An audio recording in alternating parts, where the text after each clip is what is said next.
Assalamualaikum, terima kasih sebelumnya Mas Ade Media Roza ya, nama Ya, lengkapnya. Ya, terima kasih baru berkenalan, sudah bersedia untuk diajak ngobrol-ngobrol sama saya di podcast saya ini, Mas. Thank you banget. Dan ya, alhamdulillah aman dan alhamdulillah, sehat walafiat. alhamdulillah juga sudah mulai normal lagi nih kita di Sydney ya, Mas ya. Sudah Betul kelihatan betul. denyut kehidupan nih. Orang-orang udah pada keluar gitu ya, dan apa namanya kelihatan sudah mulai menikmati lagi saat-saat yang sempat berapa tuh 1 bulan ya kurang lebih ya kita di rumah harus menaati social Hampir 2 distancing. bulan ya, Hampir Kak, ya? 2 bulan ya benar-benar hampir 2 bulan. Dan di kampus pun sudah berjalan lagi ya Mas ya. Bimbingan Mhm. semua lancar ya Mas ya. Alhamdulillah Adalah sejauh ini lancar, iya, iya. soalnya kalau mungkin kalau PhD sih kita sudah kebiasa nih ya, apa pembimbingan jarak jauh juga. Jadi mungkin apa kampus tutup nggak terlalu masalah ya. Semoga Iya, saja tetap betul lancar. betul. Oke. Gini nih Mas, masih dihubungkan dengan pandemi COVID-19 ini. Salah satu aspek yang penting itu kan tentunya media. Saya sempat berbincang-bincang dengan Duta Besar RI untuk Selandia Baru, Pak Tontowi Yahya. Beliau menyebutkan bahwa media itu memegang peranan yang sangat penting gitu di Selandia Baru dalam upaya ya Selandia Baru kan dianggap sebagai satu negara yang cukup berhasil ya Mas ya dalam mengatasi COVID Betul, ini. Di iya. samping Australia pun juga dianggap cukup berhasil gitu. Beliau menekankan bahwa media itu penting perannya. Nah, dari pengalaman Mas Ade sendiri sebagai jurnalis dan sekarang juga sedang tentunya menulis tesisnya tentang jurnalisme nih Mas ya. Itu apa sih Mas tantangan dari peliputan media yang berbasis sains Mas? Karena uh, sering sekali ditekankan bahwa dalam menghadapi wabah ini kita harus mulai membangun budaya percaya pada ilmu pengetahuan gitu kan Mas ya. Nah, kalau untuk peliputan jurnalisme sendiri nih Mas, apa challenge atau tantangannya nih Mas dalam peliputan pandemik seperti COVID-19 ini menyajikan sebuah peliputan media yang berbasis pada sains? Oke, jadi pertama, Mm-mm. kita bicara tentang peran media dulu secara umum. Oke, ya. Mm-mm. Jadi, media ini kan memang sangat penting untuk menyaring informasi mana yang harus dibagikan kepada publik, mana yang Betul. harus disebarluaskan. Mm-mm. Nah, apalagi di era, perkembangan, teknologi informasi yang sangat pesat ini ya, Oke. di Mm-mm. mana ada banyak berita-berita yang tidak terverifikasi, berita-berita hoax Mm-mm. yang tersebar. Mm-mm. Jadi kalau di zaman dulu itu peran media hanya menyampaikan informasi, Mm-mm. saat ini media dituntut untuk lebih yaitu melakukan verifikasi. Oke. Karena Informasi masyarakat dan sudah verifikasi. Oke. Mm-mm. ya karena masyarakat sudah menerima informasi itu bahkan jauh sebelum media memberitakan. Oke, ya. Mm-mm. Entah itu dari grup WhatsApp keluarga, itu Mm-mm. dari Facebook Oke. dan Twitter gitu. Mm-mm. Jadi media dituntut untuk mengecek apakah berita itu memang benar, apakah berita itu hoax atau Mm-mm. tidak. Nah, Mm-mm. uh, kondisi ini semakin rumit di era pandemik COVID-19 saat ini. Mm-mm. Nah, kita tahu bahwa uh, pandemik ini terkait dengan ini ya bidang kedokteran atau ilmu yang sejauh yang menurut saya ini hanya sedikit jurnalis yang mempunyai latar belakang keilmuan Mm-mm. kedokteran Mm-mm. atau virus tentang Mm-mm. virus. Jadi di sini tantangan lebih berat Mm-mm. karena wartawan bisa terjerumus dalam gelombang informasi yang tidak benar tentang virus ini gitu. Oke. Nah, saya masih tergabung dalam sejumlah sejumlah grup WhatsApp jurnalis Mm-mm. ya, Mm-mm.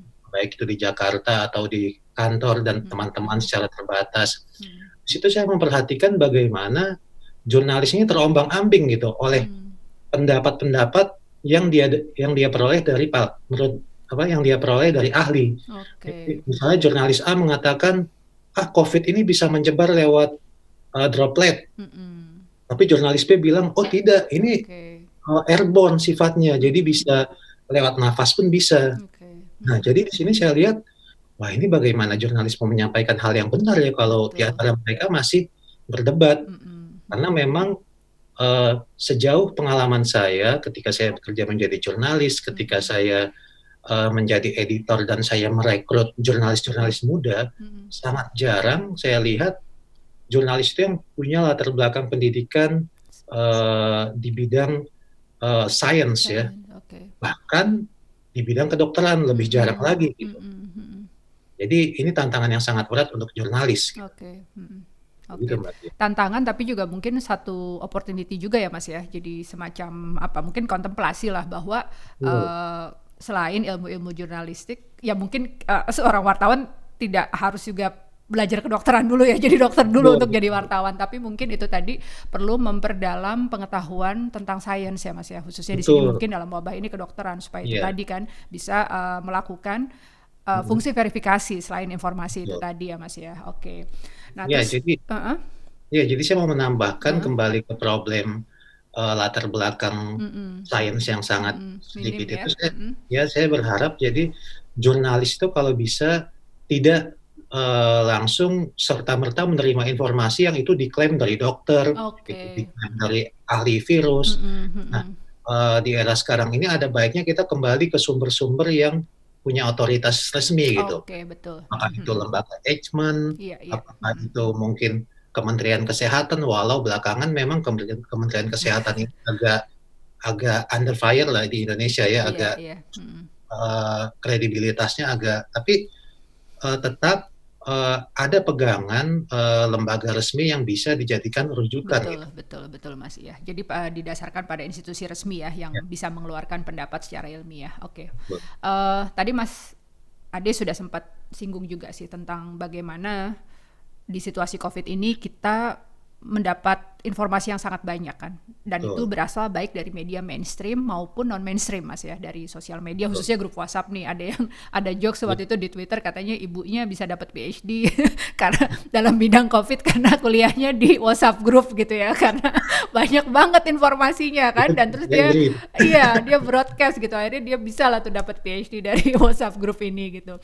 Nah, cuma ini kan merefleksikan bagaimana media mainstream juga kemudian menjadi sumber informasi yang mungkin bisa dibilang sekarang lebih signifikan gitu dibanding media mainstream gitu, Mas.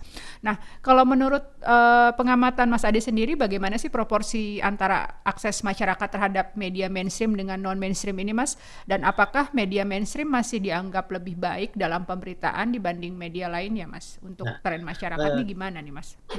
jadi begini ya, untuk soal proporsi ini mungkin perlu sebuah riset atau Riset, survei iya betul. tersendiri.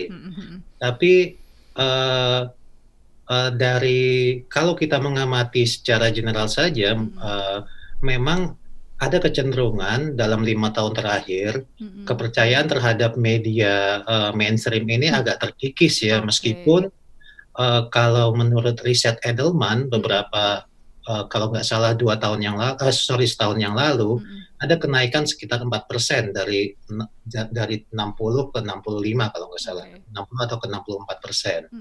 Nah, tapi, eee, apa namanya, eee, problem di media mainstream Indonesia adalah, pertama, ini ya, partisan. Meskipun Oke. media itu mengaku independen, Mhm mhm. tapi melihat pada pengalaman pemilu, entah itu Mhm 2014, mhm. 2017, pemilu Jakarta, dan pemilu 2019, Iya. itu kita, banyak melihat, kalau kita perhatikan di sosial media, masyarakat itu tampak kecewa dengan, Polarisasi pemihakan media ini ya, ya, pemihakan ya, oke.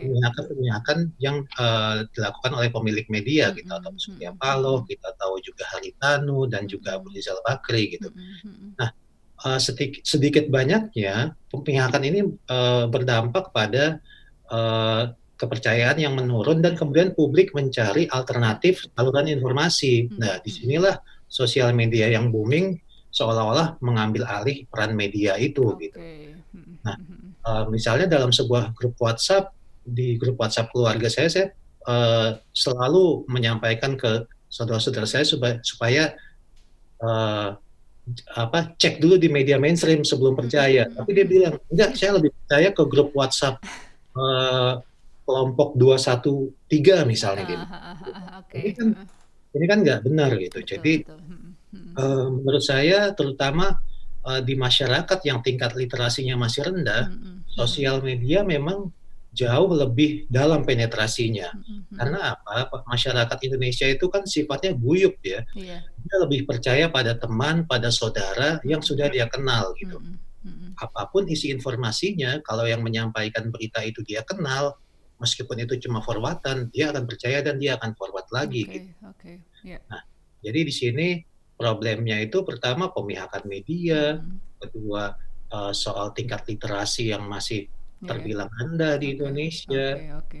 Iya. dan tentu faktor-faktor lainnya lah gitu Oke kembali. oke. Iya, jadi cukup kompleks ya, Mas, ya. Cuma Ya, itu tadi saya juga, rasanya hampir ya kita semua memang menyesalkan gitu ya, bagaimana media menjadi terpolarisasi ini kan. Kita akhirnya jadi kayaknya misalnya kalau nonton TV, kita pengen berita yang kemana nih gitu, grup sini atau grup sini. Kita betul. bisa milih channelnya yang mana gitu kan. Iya, Tapi terlihat bagaimana kemudian ini sangat merugikan pada saat terjadi wabah seperti ini kan, Mas, di mana betul. media mainstream gitu sebenarnya diharapkan bisa menjalankan fungsi informasi sekaligus verifikasi itu tadi kan. Kita mungkin Iya, sekarang dan ya kita juga sudah bisa melihat kan bagaimana mulai ada polarisasi nih gitu, kalau pemerintah mungkin bilang apa, kemudian mungkin dari pihak oposisi bilang apa gitu kan, masih terjadi situasi yang tidak kohesif gitu. Sementara betul. menghadapi wabah ini kan sebetulnya diperlukan suara yang satu ya, Mas, ya, terutama Betul betul termasuk dari kalangan persnya sendiri. betul. Oke. Nah ini, berikutnya gini nih, Mas, selain manfaatnya untuk penyebaran informasi di masa krisis dan tadi, poin verifikasi itu tadi, media juga berpengaruh dalam meningkatkan tingkat kecemasan kan, Mas, Betul betul. akibat berita seputar COVID-19 ini. Saya termasuk yang mengalami itu, Mas. Saya tipe yang harus baca berita. Saya merasa saya harus tahu gitu. Mhm. Dan ya saya juga sangat memilih sumber-sumber yang mainstream. Tapi saya berada di satu titik di mana saya udah capek gitu kan. Saya sudah akhirnya kayaknya udah deh saya nggak mau tahu lagi berapa sih jumlah yang meninggal, mortality rate berapa gitu, terus kemudian jumlah kasus baru berapa. Karena itu meningkatkan kecemasan gitu kan. Walaupun akhirnya saya memutuskan kembali lagi dengan benar-benar selektif gitu ya. Saya membaca berita apa saja gitu, tapi saya pun mengalami gitu kelelahan itu, fatigue gitu, perasaan lelah itu, dan tentunya ini juga dialami oleh banyak teman-teman lain gitu loh. Nah, nih Mas Ade bisa nggak sih kira-kira kasih tips nih Mas, seputar cara mengkonsumsi berita yang tepat nih saat krisis ini gitu ya, proporsinya gimana? Apakah memang kita perlu break sebentar gitu kan untuk membaca berita atau gimana nih Mas kira-kira nih?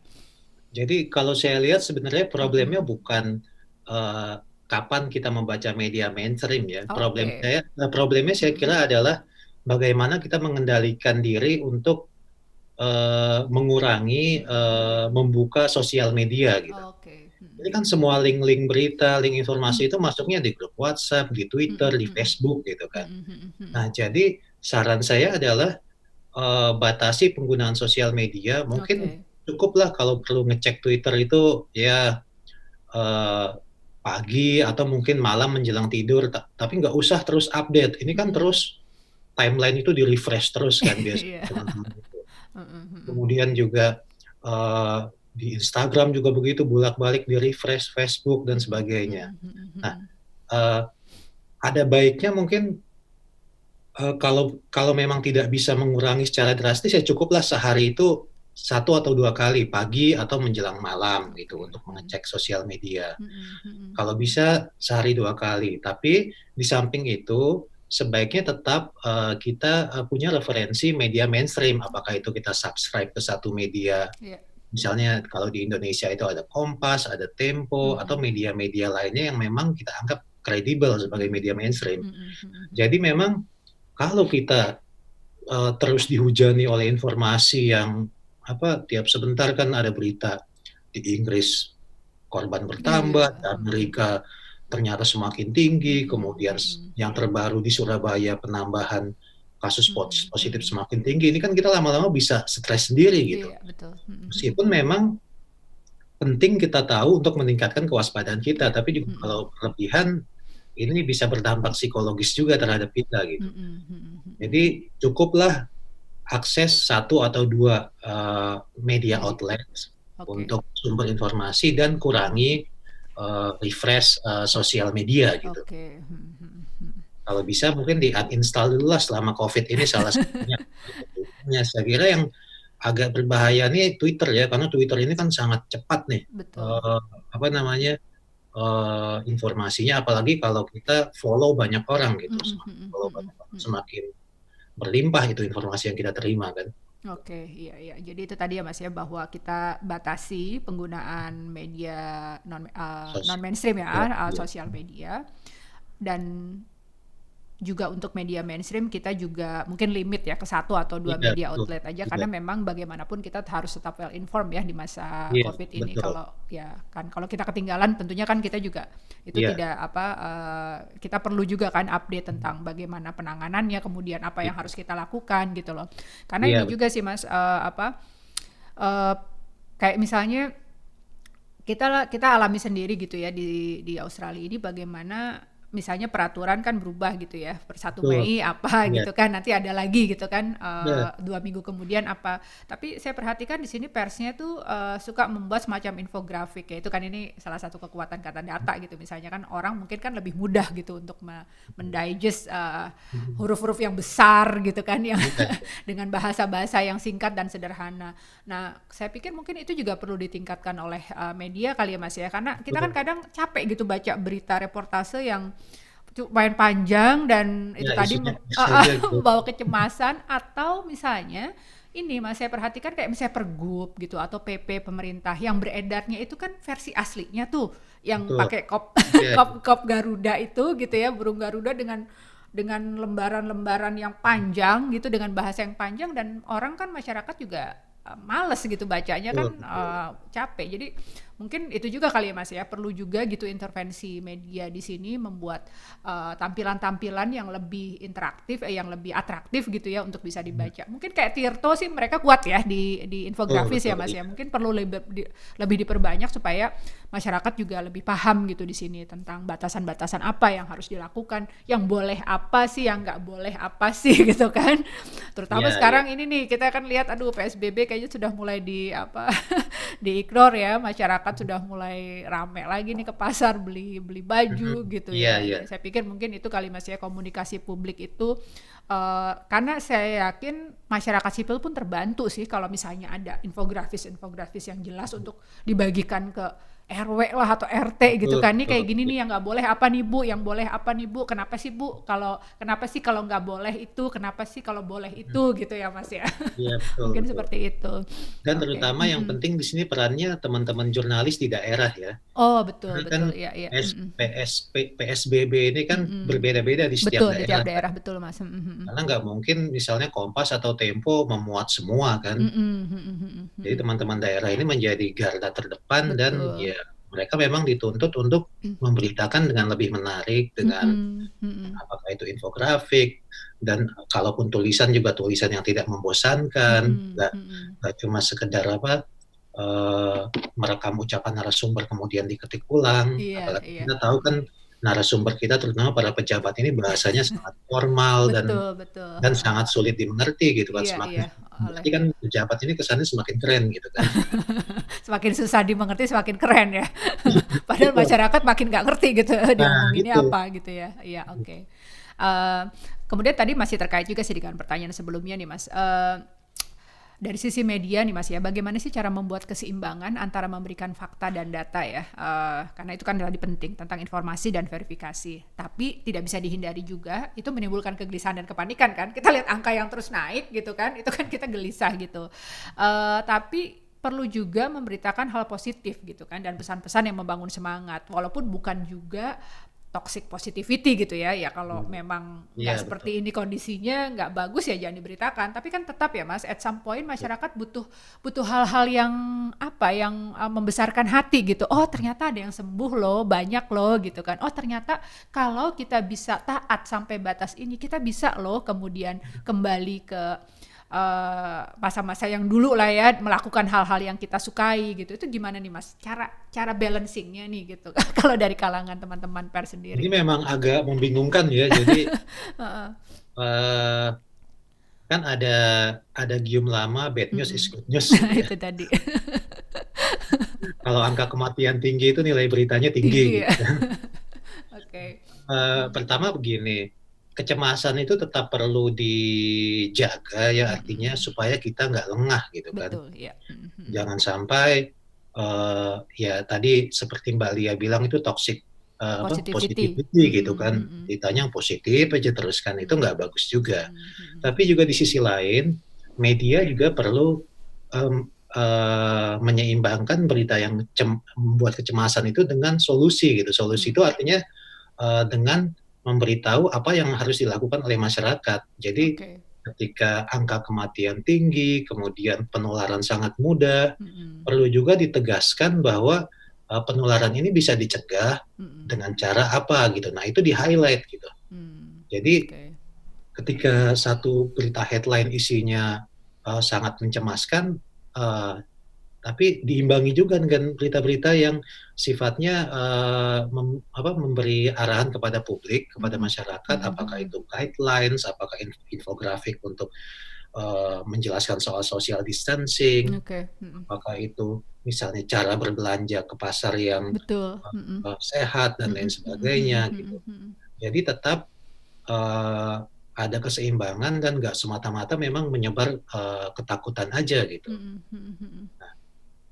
Memang ini perlu kerja yang lebih ini ya dari para jurnalis ya, kerja yang Mhm. lebih apa, jurnalis dituntut bekerja lebih keras apalagi di tengah pandemi Covid yang membatasi, apa, kerja-kerja jurnalistik saat ini gitu. Ini Oke. Mhm. tantangan tersendiri buat jurnalis memang Mhm gitu. mhm. Dan jurnalis juga sendiri juga tentunya mengalami stres sendiri ya, Mas, ya, di Betul tengah ini betul, kan, iya, di tengah Covid ini, apalagi kan mereka tetap harus menjalankan peliputan kan, betul. Jadi beresiko terpapar gitu ya, ya heeh, mhm. jurnalis memang, eee, dalam kondisi apapun selalu dalam posisi yang paling stres ya. Karena Mhm apa, mhm. jurnalis itu dia mengetahui banyak hal Mhm. jauh dari apa yang dia tulis gitu. Oke, iya iya. Jadi seorang jurnalis yang meliput politik, dia tahu Mhm. insight politik dan itu bisa membuat dia stres sendiri gitu. Mhm mhm Di mhm. bidang kesehatan juga begitu, apalagi di Mhm. bidang saat ini yang dampaknya bisa dirasakan langsung oleh jurnalisnya kan. Mhm. Terbukti beberapa bulan lalu kan sempat ada jumpa pers, kalau nggak salah sebulan lalu apa, Mhm. wali kota Bogor mengundang jumpa Oh pers, iya, habis pulang dari Eropa kan ternyata wali kotanya positif, positif, heeh, dan kemudian beberapa jurnalisnya positif ternyata juga gitu positif, kan. Wah iya. ini kan, Mhm mhm. apa ya, stresnya jadi double gitu. Mhm mhm mhm. Iya betul, dan itu tadi, menarik tuh Mas, jurnalis tahu banyak tapi mereka harus harus juga tahu mana yang bisa diberitakan, mana yang enggak gitu kan Betul, ya. iya, Itu yang makin menambah stres ya tentunya. betul. Oke, nah sekarang, aspek lain sih Mas, ini tentang bisnis nih, bisnis media ya.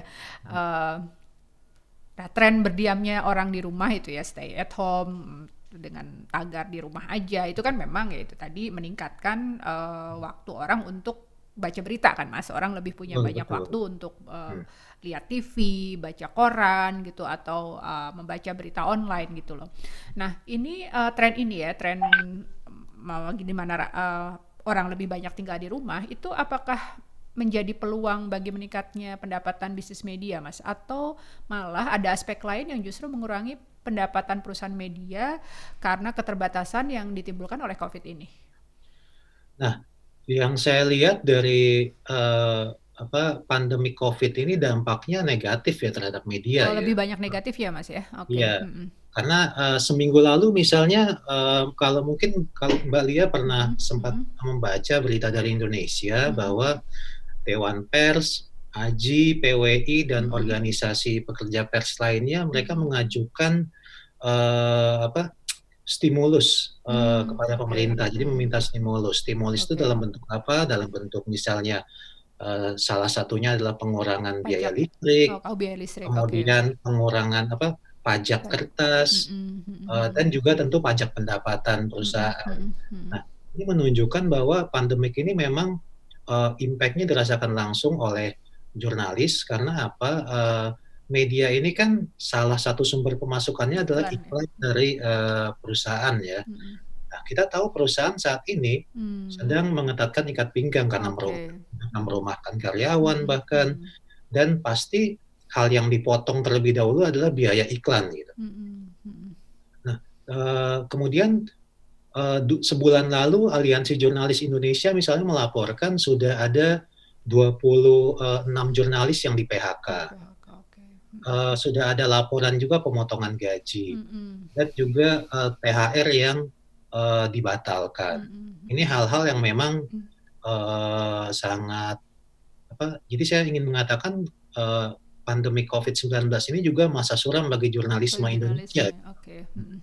Bahkan, dari beberapa sumber saya juga mendapat informasi ada beberapa media online yang mempertimbangkan untuk tutup Oh gitu. gitu, oke. Ya karena memang eee, pertama, mereka agak sulit bersaing sebelum pandemik ini, tapi ketika pandemik datang ini kondisi semakin buruk Semakin buat buruk. mereka. Oke. Oh, media media online yang mungkin tidak besar gitu Mas ya, Iya yang betul kecil betul. ya. Oke. Iya, Mhm. Oke, ini kenapa saya bertanya seperti ini kan karena ada beberapa jenis usaha lain yang justru meningkat kan Mas ya, terutama Zoom nih, kita lagi pakai nah Zoom kan, iya, itu tadi, platform online online ini di beberapa aspek itu justru revenue-nya meningkat kan, karena orang lebih banyak di rumah dan lebih banyak menggunakan, platform-platform digital ini gitu loh. iya, Tapi ternyata itu tidak juga bisa terjadi sepenuhnya di media ya Mas ya, betul. walaupun media sudah banyak yang online, tapi karena pendapatan utama dari iklan itu menurun, jadi berdampak juga di bisnis media ya Mas ya. Betul, iya.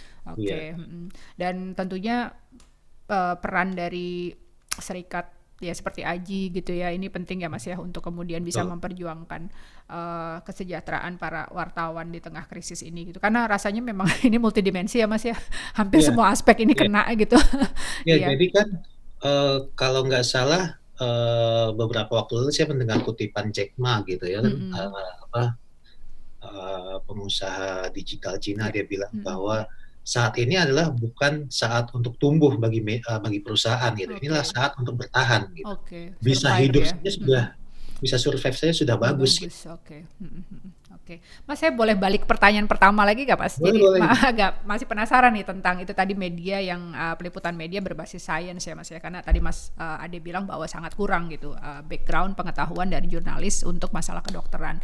Nah, kalau saya ingat kan kalau untuk kayak misalnya liputan militer itu kan ada embed gitu ya, jadi diikutkan gitu kan di peliputan-peliputan militer zaman saya nggak tahu sekarang masih apa nggak, dulu zaman Orde Baru populer banget kan gitu Mas ya. Dan akhirnya jurnalis ini juga akhirnya menjadi paham sekali kan tentang dunia militer gitu dan lain-lain. Nah kalau untuk dunia kedokteran kira-kira seperti apa sih Mas caranya untuk meningkatkan ini? Apakah lewat metode konvensional gitu seperti ada kursus-kursus gitu kan ya tentang apa misalnya health journalism gitu seperti itu gitu ya, atau ada cara lain yang menurut Mas Ade kira-kira bisa untuk meningkatkan kapasitas wartawan dalam peliputan hal-hal sains Mas atau kedokteran? Ya kalau secara institusional tentu Mm-mm. agak sulit ya, artinya, Mm-mm. berbeda dengan, liputan perang, jurnalisnya bisa embed. Terakhir Mm-mm. saya ingat ketika peristiwa, DOM di Aceh itu Iya ya, itu. jurnalis itu kan, Mm-mm. diundang oleh Mabes TNI Mm-mm. untuk Mm-mm. latihan gitu kan Iya. selama beberapa minggu gitu. Nah nah, kalau kembali ke soal kesehatan, ya Mm-mm. akhirnya di sini adalah tuntutan dari, media masing-masing untuk meningkatkan, kapasitas Kapasitas, jurnalisnya. Jadi oke. memang, eee, jurnalis ini harus diberi kesempatan untuk belajar, Mm-mm. meningkatkan kapasitasnya, kemudian memperluas pergaulannya di bidang, kesehatan gitu. Oke. Nah, Mm-mm. kita juga tahu kan ada problem di media di Indonesia adalah, sebagian media itu sangat cepat merotasi, ini kan, Oh, jurnalisnya di gitu. des-des itu ya Mas ya, jadi Nah, dari oke. hari ini di kriminal, kemudian bulan Hmm. depan ternyata dia sudah pindah liputan di Istana Negara. Oke, iya iya. Kemudian sudah pindah lagi, bulan depannya lagi liputan olahraga. Mm-mm. Nah, mungkin, eee, meskipun rotasi itu penting, Mm-mm. tetap ada jurnalis yang diberi, ini ya, tugas dasar, Mm-mm. atau skill kemampuan dasar untuk bidang-bidang tertentu. Misalnya, Mm-mm. bidang kesehatan, bidang politik dan ekonomi gitu. Mm-mm. Nah, untuk Mm-mm. bidang kesehatan ini memang tuntutannya lebih tinggi, jurnalis ini harus, meluaskan pergaulannya dengan, lebih banyak berdiskusi dengan para ahli gitu. Mm-mm. Entah itu dokter, entah itu peneliti Mm-mm. atau, Mm-mm. universitas. Mm-mm. Nah, ini memang hal yang, sangat, yang saya lihat masih ini ya, eee, masih menjadi kekurangan jurnalis di Indonesia adalah, Mm-mm. eee, mereka tidak punya alokasi waktu yang banyak untuk melakukan lobby. I Jadi see, lobby oke. kan nggak sekedar untuk menjalin hubungan, tapi Mm-mm. juga menggali informasi sebanyak mungkin gitu. Mm-mm. Mm-mm. Nah, kenapa? Karena memang saya nggak menyalahkan jurnalisnya yang malas atau jurnalisnya yang malas bergaul ya, Mm-mm. tapi tuntutan media apalagi di era online saat ini sangat tinggi ya. Betul. Saya bahkan kaget ketika tahu ada satu perusahaan, media online yang meminta jurnalisnya setiap hari menyetor 7 sampai 10 berita. Oh Ini my kan God, luar luar biasa ya. biasa itu, udah kayak kejar setoran. Nah, Ya, itu oke. dari satu jumpa pers ke jumpa pers lain, Mhm, mhm, mhm. kemudian bahkan satu narasumber kemudian diwawancara dia dia pecah jadi 3 berita untuk mensiasatinya gitu. Oke, Nah, iya iya. Mhm, mhm, mhm. jadi mereka itu sudah capek dengan keseharian Mhm. sehingga hanya sedikit jurnalis yang rela mengorbankan waktu pribadinya untuk menambah kemampuannya gitu. Oke. Maksud saya adalah sekarang kan jurnalis dari pagi sampai sore dia kerja cari Mhm, 10 berita. mhm, Malamnya dia kan pengen santai mhm, mhm, atau, dia punya pasangan, dia pengen nonton bareng dan lain mhm, mhm, sebagainya. mhm, mhm. Tapi memang ada segelintir jurnalis yang mengorbankan waktu malamnya itu, apakah itu dia ternyata ketemu orang, apakah itu Oke. dia belajar lebih lanjut, tapi kan ini sangat terbatas ya orang-orang seperti ini gitu. Mhm, mhm, Jadi memang, ini berpulang kepada medianya gitu. mhm. Medianya harus, memberi ruang, memberi kesempatan kepada jurnalisnya untuk, meningkatkan kapasitas. Kapasitas, oke. Iya, Udah melakukan networking ya, Mas, ya, lobby dan betul. kapasitas, oke oke. Kan Karena heeh, biasanya itu kan jurnalis sering dapat undangan kan, iya, mhm, undangan mhm, untuk pelatihan ini gitu. mhm, mhm, mhm, Kadang editor bilang, "Oke deh lo boleh ikut undangan, mhm, lo boleh ikut hadir tapi nanti kirim berita ya, kirim mhm, ini." Wah, mhm. ini lagi ikut pelatihan tiba-tiba dibebani satu hal. Iya, oke, mhm, mhm, mhm. Karena memang editornya juga ditekan oleh pemretnya ya untuk Betul betul. produktif. Iya iya, Mas, kebayang, saya bisa membayangkan ya situasinya, heeh. Karena gini sih, Mas, saya pikir nanti para ahli pun sebetulnya kan akan terbantu ya apabila mereka bermitra gitu dengan jurnalis Betul, yang juga paham gitu kan tentang iya, dunia sains ini. mhm, Sehingga ya ujung-ujungnya tentunya kan membawa kebaikan untuk semua ya, terutama juga betul untuk betul, masyarakat karena mereka bisa tercerdaskan itu tadi ya lewat mhm. berita-berita yang ditulis oleh para jurnalis. Oke, Mas Ade, terima kasih banyak ngobrol-ngobrolnya. Banyak Oke, makasih Mbak heeh, Lia. banyak banget nih tips-tips yang nanti saya apa, yang bisa dibagi ke pendengar podcast saya ini dan tentunya sangat bermanfaat karena Amin. ya walaupun di Indonesia sudah mulai relaksasi lah, kita di Australia juga sudah mulai relaksasi, tapi kan WHO sendiri bilang kita kayaknya harus hidup dengan virus ini dalam waktu yang Betul, lama nih. iya, Jadi salah satu aspek termasuk pemberitaan dan bagaimana kita cara mengkonsumsi berita itu masih harus kita jalani dalam waktu yang tidak singkat gitu ya, Mas Ade ya. betul betul Mbak Sekali lagi Lia. terima kasih, sukses ya studinya Mas Ade, lancar juga puasanya alhamdulillah nih udah hari terakhir ya.